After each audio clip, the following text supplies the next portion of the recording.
Pakistan economy గురించి మొత్తం explain చేశారు సార్. ఇప్పుడు నిజానికి చెప్పాలి అంటే దాని దగ్గర ఉన్న ఇన్వెంటరీని మొత్తం బార్డర్కి షిఫ్ట్ చేస్తుంది. నేవల్ అసెట్స్ కానివ్వండి, లేకపోతే ఎయిర్ ఫోర్స్ కానివ్వండి, లేకపోతే ఆర్మీవి కానివ్వండి, నిజానికి దానికి చాలా ఫ్యూయల్ అవుతుంది, చాలా ఖర్చు అవుతుంది. కానీ ఎక్కడా కూడా మన ఆర్మ్డ్ ఫోర్సెస్ బార్డర్కి మూవ్ చేసినాం ఇప్పటివరకు మనకు ఒక్కటి లేదు. మనం డ్రిల్స్ చేస్తున్నాం, టెస్ట్ చేస్తున్నాం, కానీ ఎక్కడ మనం మూవ్ చేసిన న్యూస్ వార్తలు కూడా రాలేదు. సో ఇన్ ఏ వే పాకిస్తాన్ని నిజంగానే డ్రైన్ చేయడం, సైకలాజికల్లీ వాళ్ళని ఒక కైండ్ ఆఫ్ టెన్షన్లో పెట్టడం చేస్తున్నామా? Number 1 sir.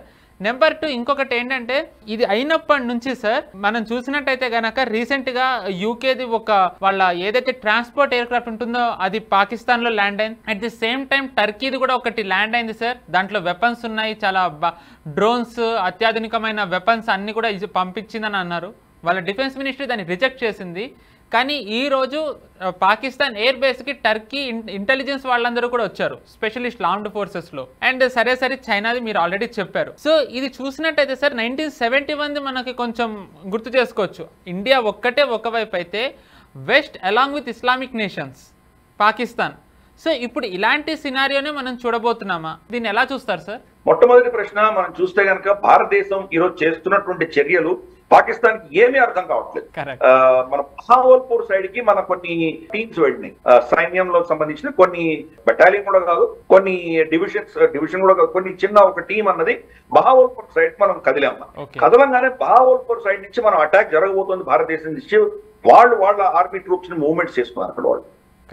మళ్ళీ చూసాం అక్కడి నుంచి. అలాగే మన షిప్ మనకు ఐఎన్ఎస్ విక్రాంత్, తర్వాత మనకు ఇతరత్ర 5 డిస్ట్రాయర్స్ అవన్నీ కూడా అరేబియన్ సీలో కరాచీని టార్గెట్ చేయగలిగినంత థ్రెటనింగ్ పోస్చర్ లో వెళ్ళి వాళ్ళు యుద్ధ విన్యాసాలు చేసి బ్రహ్మోస్ ఎన్జీ న్యూ జనరేషన్ మన 450 నుంచి 550 కిలోమీటర్ దాకా కొట్టగలిగినటువంటి కొత్త బ్రహ్మోస్ ని వాళ్ళు వ్యాలిడేట్ చేసి టెస్ట్ చేశారు. అక్కడ టెస్ట్ చేసి మళ్ళీ వెనక్కి వచ్చేసారు, కార్వార్ కోస్ట్ వచ్చేసారు. అలాగే ఆక్రమణ అని చెప్పి మనం యుద్ధ విన్యాసాలు చేసాము సెంట్రల్ భారతదేశంలో, అయిపోయిన తర్వాత మళ్ళీ వెళ్ళిపోయి బేస్ లో కూర్చుంది. కాబట్టి ప్రతిదీ కూడా మనం ఏంటంటే వాళ్ళకి కవ్విస్తున్నాము, మళ్ళీ వెనక్కి వెళ్ళిపోతున్నాం.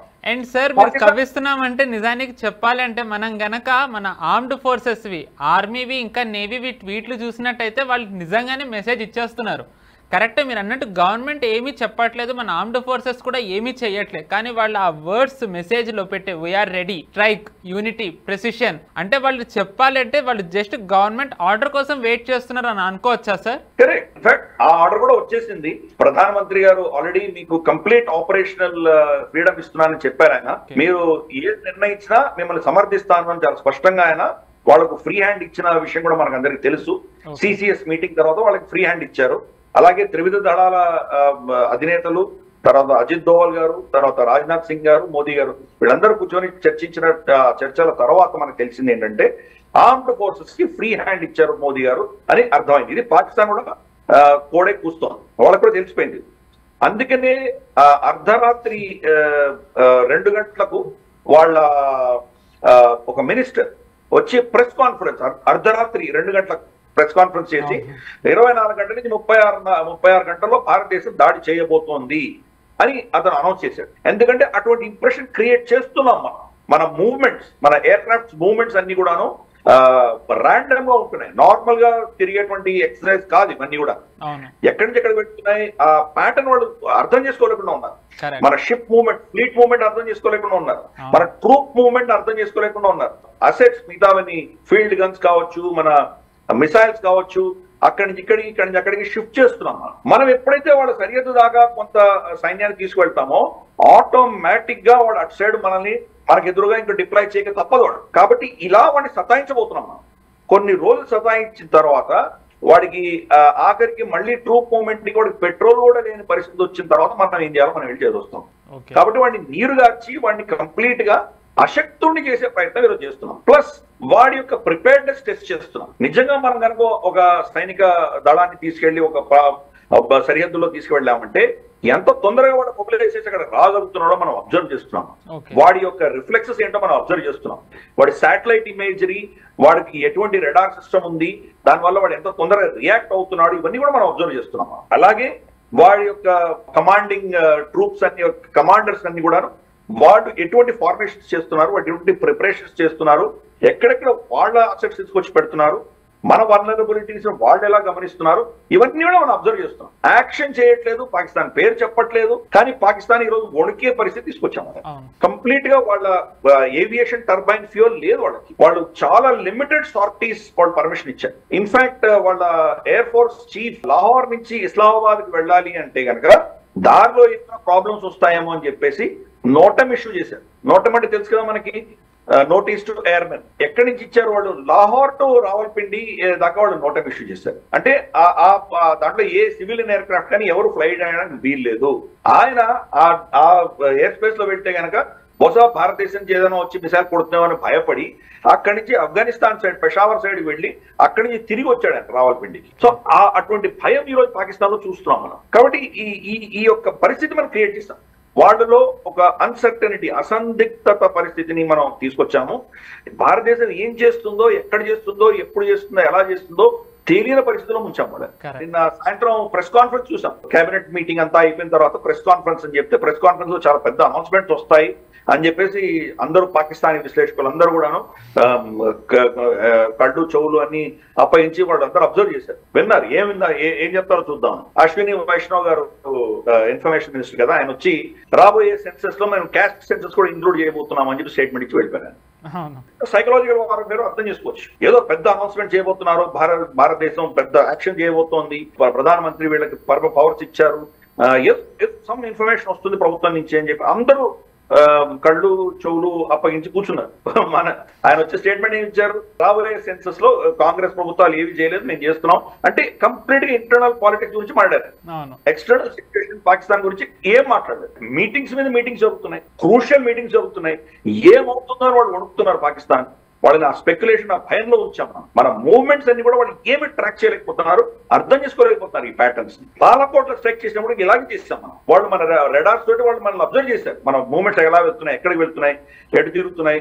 ఒక్కసారి ఫ్రాక్షన్ ఆఫ్ అ సెకండ్ అన్ని కూడా ఫార్మేషన్స్ మారి టక్ మన లోపలికి వెళ్ళి బాలాకోట కొట్టొచ్చాం. సో అందుకని ఎప్పుడు వీళ్ళ ఫోర్స్, వీళ్ళ ఎయిర్ ఫోర్సులు వీళ్ళవన్నీ కూడా మన సైడ్ తిరుగుతాయో తెలియనటువంటి భయం వాళ్ళు క్రియేట్ చేస్తాం మనం. ఫస్ట్ డిప్లాయ్ చేయాలి కదా సార్, వాళ్ళు డిప్లాయ్ చేయలే, అదే వాళ్ళని ఇంకా ఫ్రస్ట్రేట్ చేస్తుంది.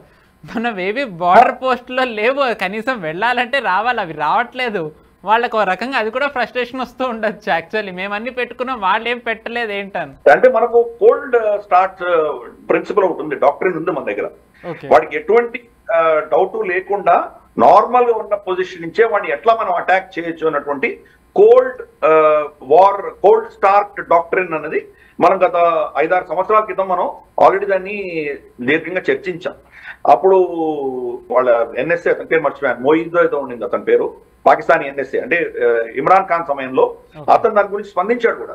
భారతదేశం ఆమె యుద్ధం చేయడానికి చాలా ప్లాన్ చేస్తుంది అది అని చెప్పి స్టేట్మెంట్స్ కూడా ఇచ్చాడు. మనం ఆల్రెడీ ఈ డాక్టరీన్స్ పెట్టుకున్నాం రెడీగా. ఈ రోజు మనం మూవ్మెంట్స్ చేయకుండానే సడన్ పిన్సర్ అటాక్స్, వాళ్ళు ఎక్కడ ఉన్నారో, వాళ్ళు ఎక్కడ వీక్నెస్ ఉన్నాయి అక్కడ అటాక్ చేసేటువంటి పరిస్థితులు మనం తెచ్చుకున్నాం. వాళ్ళు ఏం చేశారంటే మన సరిహద్దు దాటిన తర్వాత, ఇంటర్నేషనల్ బార్డర్ దాటిన తర్వాత 3 లైన్స్ ఆఫ్ ట్రెంచ్లు తవ్వారు వాళ్ళు. 2 ట్రెంచ్లు ఏంటంటే మన యాంటీ ట్యాంక్, మన ట్యాంకులు వెళ్లకుండా ఉండడానికి 10-15 అడుగుల వైశాల్యం ఉండి ఒక 7-10 అడుగుల లోతు ఉన్నటువంటి ట్రెంచ్ తవ్వి పెట్టారు వాళ్ళు. మన ట్యాంకులు వెళ్ళాలంటే తను పడిపోతాయి కాబట్టి అటువంటివి పెట్టారు.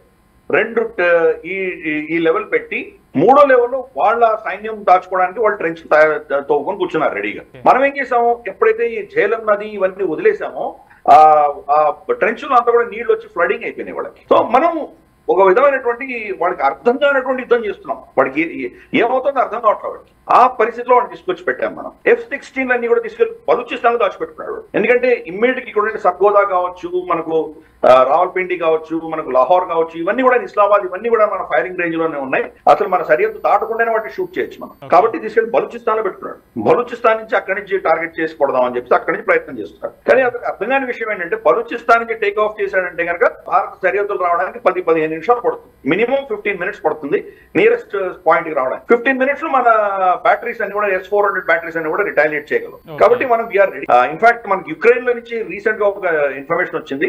F-16 ని S-400 షూట్ డౌన్ చేసింది, రష్యన్ S-400 షూట్ డౌన్ చేసింది మనకి ఇన్ఫర్మేషన్ కూడా వచ్చింది. బట్ F-16 కూడా టెక్నాలజీ, పాత టెక్నాలజీ, దాన్ని కూడా కౌంటర్ చేయగలిగిన కెపాసిటీ మన దగ్గర ఉన్నది. కాబట్టి రాబోయే రోజుల్లో భారతదేశం ఎలా అటాక్ చేస్తుంది అని వాడికి అర్థం కాక ఒక విధమైనటువంటి టెన్షన్ లో వాడిని పాకిస్తాన్ ఈరోజు పడేయగలిగాం మనం. కాబట్టి మనం మొత్తం సైకలాజికల్ వార్ఫేర్ కావచ్చు, లేదా గ్రౌండ్ మూవ్మెంట్స్ కావచ్చు, ఎయిర్ మూవ్మెంట్స్ కావచ్చు, షిప్ మూవ్మెంట్స్ కావచ్చు, అన్ని కూడాను అతను 24 గంటలు 365 రోజులు అంటే ఇప్పుడు బహుశా కొన్ని గంటలే అనుకుందాం, 2-3 రోజులే అనుకుందాం, ప్రతిరోజు కూడాను ప్రతి నిమిషం ప్రతి క్షణము మనల్ని అబ్జర్వ్ చేస్తూ వాడిని ఫుల్ బిజీగా ఉంచాం మనం. ఎక్కడ ఎక్స్పెక్ట్ చేయడో అక్కడ మనం కొట్టబోతున్నాం. కాబట్టి ఇదంతా కూడా స్ట్రాటజిక్ ప్లానింగ్ జరుగుతోంది. ఇది ఒక యుద్ధంలో వార్ డిఫెన్స్ కి సంబంధించి కావచ్చు, ఆఫెన్స్ కి సంబంధించి కావచ్చు, ఇది పెద్ద టాక్టిక్. ఇది శత్రువుని నీరసించడం, అతని శక్తిహీనుని చేయడం అన్నది మేజర్ టాక్టిక్. అతని బలం తగ్గిపోయిన తర్వాత అతన్ని అటాక్ చేయడం అన్నది చాలా సులభంగా మనం చేయొచ్చు. ప్రస్తుతానికి భారతదేశం అదే చేస్తాం. ఈ వీడియో మీకు నచ్చినట్టయితే లైక్ చేయండి, 10 మందికి షేర్ చేయండి. అలాగే కామెంట్ల రూపంలో మీ అభిప్రాయాలను మాతో పంచుకోండి. Nationalist hub group of channels ను సబ్స్క్రైబ్ చేసుకుని తెలుగునాట జాతీయవాద జర్నలిజాన్ని ప్రోత్సహించండి. ఈ వీడియో కింద ఉన్న బెల్ ఐకాన్ పై క్లిక్ చేయడం మర్చిపోవద్దు.